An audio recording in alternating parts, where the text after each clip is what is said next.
हाय developers. सो JavaScript exercise series के इस part के अंदर हम लोग बात करने वाले हैं कि प्योर जावास्क्रिप्ट के अंदर एक एपीआई कॉल किस तरीके से कर सकते हैं। यहाँ पे हम लोग कोई भी लाइब्रेरी, कोई भी फ्रेमवर्क यूज नहीं करेंगे, ना ही एंगुलर, ना ही रिएक्ट, ना ही एक्सियोस, ना ही जेक्वेरी, कुछ भी नहीं।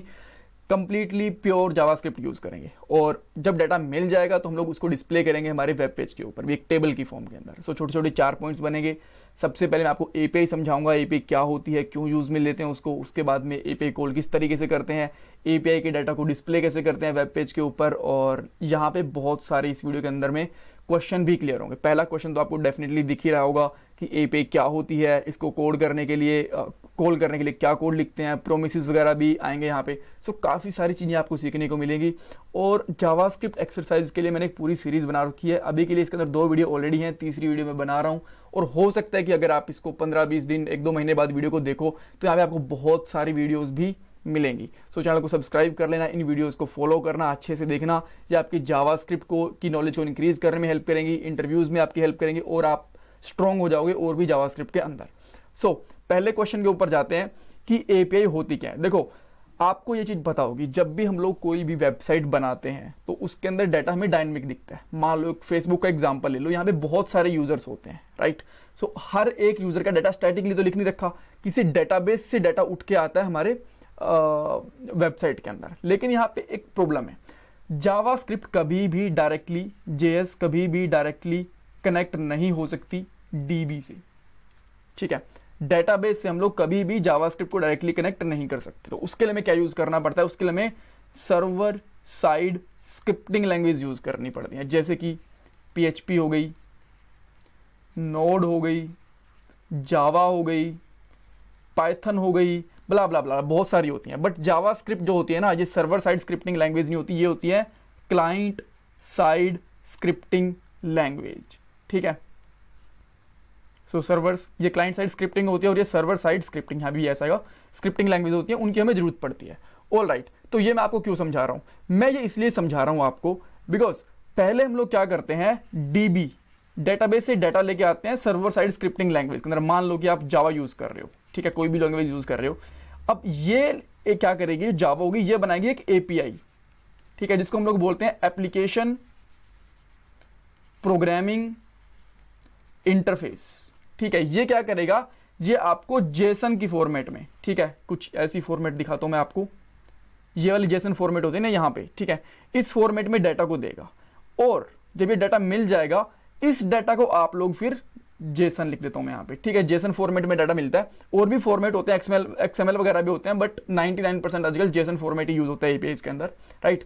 सो इस डाटा को हम लोग फिर जावास्क्रिप्ट के अंदर, जेएस लिख रहा हूं मैं, इसके अंदर कैच कर सकते हैं और यहाँ पे डिस्प्ले कर सकते हैं। सो इसका क्या बेसिकली फ्लो बनता है, मान लो कि ये आपका ब्राउजर है, या आपका सिस्टम का ब्राउजर है, ठीक है, यहाँ पे आपने यूआरएल वगैरह डाला। अब जैसे ही आप कुछ एपीआई को डाटा चाहिए होता है ना, आप एक एपीआई की रिक्वेस्ट करते हो, ये एपीआई रिक्वेस्ट जाती है आपके सर्वर के पास, ठीक है। और आपके सर्वर के अंदर 2 चीजें होती हैं, एक तो होती है कोई भी सर्वर साइड स्क्रिप्टिंग लैंग्वेज, जैसे कि हो गई जावा या कुछ भी हो गई, ठीक है। अब ये जावा इंटरनली अपने सर्वर के अंदर ही कॉल करती है डीबी को, कोई भी डीबी हो सकता है, ओरेकल हो सकता है, माइस्क्यूएल हो सकता है, माइस्क्यूएल सर्वर हो सकता है, मोंगोडीबी हो सकता है, इस तरीके से, ठीक है। अब जब इसको डाटा मिल जाएगा तो ये एपीआई इसको वापस से डाटा दे देती है एपीआई की फॉर्म में, ठीक है। एपीआई हम लोग कहां बनाते हैं, सर्वर साइड के अंदर। अब इस डाटा को हम लोग यहाँ पे यूज करेंगे और डाटा को डिस्प्ले कर लेंगे। तो आपसे क्वेश्चन पूछा जा सकता है कि क्या जावास्क्रिप्ट डायरेक्टली डेटाबेस से कनेक्ट हो सकती है, आपका आंसर होगा नहीं, हम लोग जावास्क्रिप्ट को डेटाबेस से कनेक्ट नहीं कर सकते। हम लोग डाटा लेते हैं एपीआई के थ्रू, और एपीआई कहां बनती है, सर्वर साइड स्क्रिप्टिंग लैंग्वेज के अंदर। ऑल राइट, ये एक स्ट्रक्चर हो गया बेसिकली।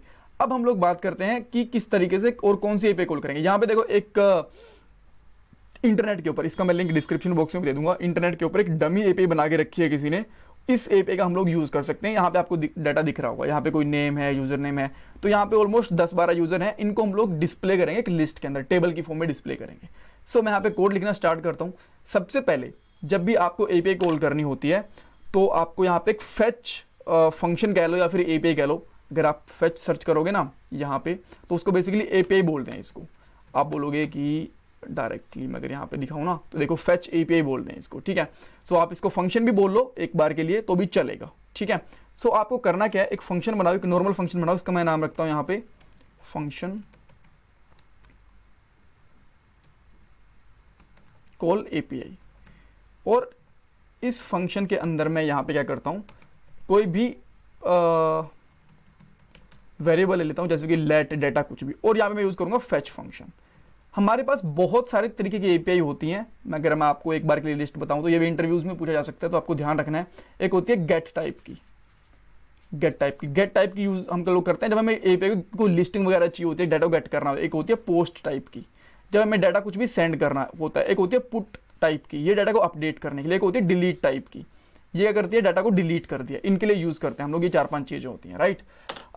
बट अभी इतनी आपको ध्यान में नहीं रखनी, अभी के लिए हम लोग गेट एपीआई यूज़ करेंगे। सो अगर हम लोग कोई मेथड वगैरह डिफाइन नहीं कर रहे और बस एक सिंपल यूआरएल दे रहे हैं, दैट मीन्स हम लोग by default get API use कर रहे हैं। सो इसके अंदर आपको क्या करना है, इस एपीआई का यूआरएल यहाँ पे पेस्ट करो इस तरीके से, ठीक है।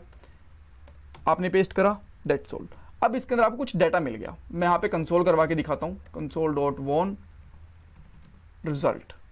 एंड जैसे ही मैं इसको के लिए कॉल करता हूँ, कॉल एपीआई, तब आप देखोगे आपको एक ना अजीब सा रिजल्ट मिलेगा। सबसे पहले मैं यहाँ पे कंसोल भी ओपन कर लेता हूँ इसका। यहाँ पे मैं आया और यहाँ पे आया, तो इसने प्रोमिस रिटर्न कर दिया। अब प्रोमिस क्या होता है, एक लंबी कहानी होती है, बट अभी के लिए मैं थोड़ा सा बेसिक बता देता हूँ। जब भी कोई सर्वर रिक्वेस्ट बनाते हैं ना हम लोग, तो जावास्क्रिप्ट क्या करती है कि ये इस तरीके से बिहेव करती है, सिंक्रोनाइज लैंग्वेज होती है कि किसी भी चीज का वेट नहीं करती। तो जब तक रिजल्ट आया तब तक कोड आगे जा चुका था, तो इसलिए फेच एक प्रॉमिस रिटर्न करता है कि जैसे रिजल्ट आएगा आप उसको हैंडल कर सकते हो, ठीक है।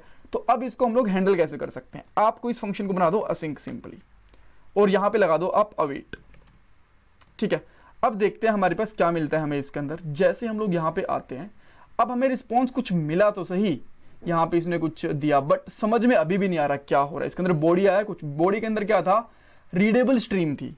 तो अब क्या होता है ना कि इसने रिजल्ट तो हमें प्रॉपर दे दिया प्रोमिस को हैंडल करके, बट जो डाटा हमें मिला है ना वो फिर भी रीडेबल स्ट्रीम के अंदर है। उसको फिर से कन्वर्ट करना होता है हमें नॉर्मल डाटा के अंदर, बिकॉज ये एक जेसन फॉर्मेट में कन्वर्ट करना होता है, ठीक है। अभी के लिए रीडेबल स्ट्रीम में है, तो मैं यहाँ पे क्या लिखूंगा, फिर से रिजल्ट लूंगा, और रिजल्ट में क्या करूंगा, जो हमारा पुराने वाला रिजल्ट था ऊपर वाला, इसको इसका डॉट जेसन में कन्वर्ट कर दूंगा, डॉट जेसन लगा दूंगा इस तरीके से, ठीक है। और यहाँ पे मैं फिर से लगा दूंगा अवेट, बिकॉज ये भी अपने आप में एक प्रोमिस होता है। और अच्छा, कंसोल मैंने कर रखा है, आगे नहीं कर रखा कंसोल, तो मैं कंसोल करवा देता हूँ, console.won, और यहाँ पे चेक करते हैं रिजल्ट हमें क्या मिला। और अब आप देखोगे कि जैसे मैं यहाँ पे रिजल्ट करता हूँ ना, तो अब मुझे 10 रिजल्ट मिल गए। अब आप चाहो तो इन डाटा को मैच भी कर सकते हो, ये वाला डाटा लिंक आपको मिल जाएगा। देखो ये जो सारे नेम वगैरह, आईडी वगैरह, फ़ोन नंबर वगैरह है ना, सब कुछ आपको यहाँ पे मिल जाएंगे 10 के 10 डाटा के अंदर। 10 ही क्यों आए इसके अंदर, 12 क्यों नहीं, 15 क्यों नहीं, बिकॉज इस एपीआई के अंदर इस तरीके से प्रोग्रामिंग कर रखी है कि इसके अंदर 10 ही डाटा आएगा, ठीक है। तो उसके बारे में वरीड होने की जरूरत नहीं है, वो बैकएंड सर्वर का काम होता है। ओके, सो अब क्या हुआ, जब हमारे पास ये आ गया, अब हमें इसको बेसिकली सेंड करना था एक टेबल के अंदर। तो सबसे पहले मैं एक छोटा सा टेबल का फॉर्मेट बना लेता हूँ, ठीक है। तो मैं यहाँ पे लिखता हूँ टेबल। टेबल के अंदर हमारे पास दो चीजें होती है, एक होता है टी हेड होता है। अब टी हेड के अंदर मैं यहाँ पे करता हूँ टी आर बनाऊंगा एक, एंड टी आर के अंदर हम लोग क्या करेंगे, बेसिकली टी एच बना देंगे उसके बाद में टी एच के अंदर में हमें क्या रखना है, सबसे पहले मान लो आपको नेम रखना है, ठीक है। जो फील्ड रखनी होती है आपको, इसमें 4-5 फील्ड ले लो, जैसे कि इसके बाद में ईमेल रखना है आपको, एंड उसके बाद में आपको यूज़र नेम रखना है। अब मुझे कैसे पता कि यहाँ पे यूज़र नेम भी आएगा और ईमेल भी आएगा, ये आप यहाँ से इस एपीआई को चेक कर सकते हो ओपन करके। जब आपको डाटा मिलेगा ना, यहाँ पे देखो, यहाँ पे ईमेल है, आईडी है, नेम है, फ़ोन नंबर है, यूज़र नेम है, इस तरीके से, ठीक है। सो अब मैं यहाँ पे वेबसाइट लिख दूंगा, और अब मैं वेबसाइट का भी W कैपिटल कर देता हूँ, और यहाँ पे मैं क्या कर दूंगा, लास्ट में कोई और फील्ड रह गई क्या, फ़ोन नंबर कर देता हूँ, ठीक है, ये आ गई। सो अभी आपको क्या दिखेगा, जैसे आप लोग यहाँ पे आओगे तो आपको यहाँ पे टेबल का एक हेडर तो दिख गया, ठीक है।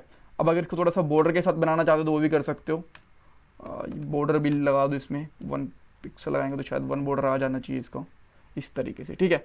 बट हाँ, इसके अंदर आप स्टाइल से थोड़ा और बेटर कर सकते हो। मैं स्टाइल के ऊपर फोकस नहीं कर रहा, बस मैं अभी के लिए लॉजिक के ऊपर फोकस कर रहा हूँ, ठीक है।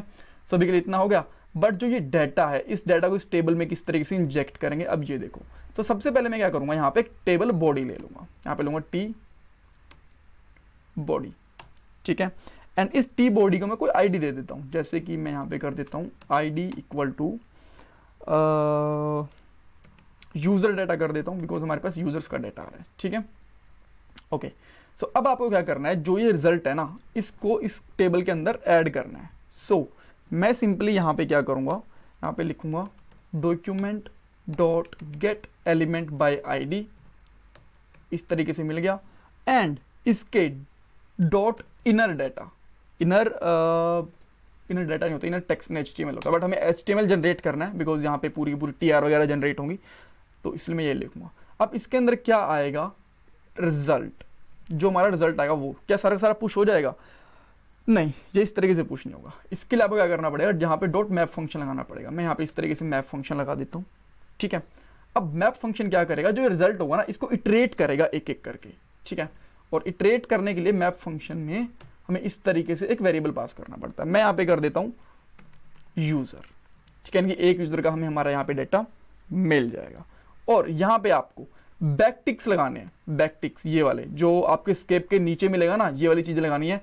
नॉर्मली आप लोग ये स्ट्रिंग वाले ये भी यूज करते हो, डबल टिक वगैरह भी, बट इनमें आपको ज्यादा थोड़ी सी प्रॉब्लम आ सकती है, बिकॉज जब आप लाइन चेंज करोगे तो, ठीक है।